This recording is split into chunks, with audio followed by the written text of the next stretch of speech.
Assalamu alaikum. Hello friends, how are you?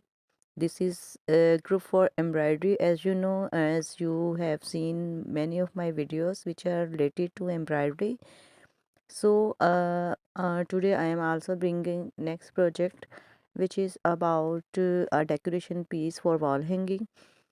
You can see I have drawn, I have embroidered some more things on embroidered hoop. Now I am filling a flower in which I am using a certain stitch which looks very unique and gorgeous.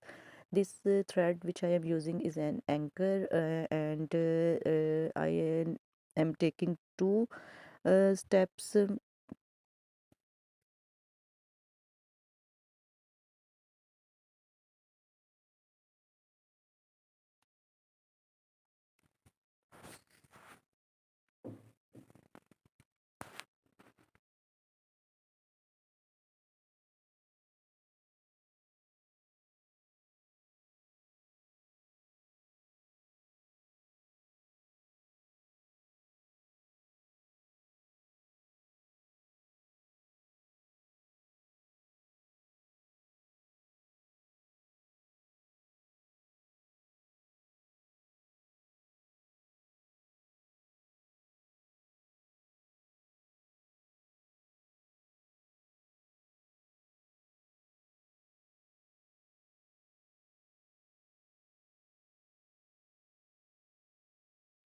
I have used different multicolor thread in this project. I have used different stitches, back stitch, satin stitch, French knot stitch, and roseville stitch, and many other stitches to complete this embroidery hoop. That's why you have to learn first the basic stitches, then you can use on any project.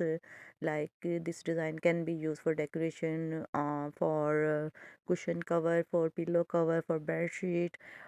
Also this design can be used on pouches, bags, purse, anything else. This represent spring season, so you can use on any projects. Even you can draw this design on your shoes, on your cuffling, on your shirts. This is very unique, gorgeous, beautiful and wonderful design. So keep watching, and now I am doing next stitch. This is you can say running stitch, and I am using a dark brown thread, anchor thread, and two threads wires are using. You can see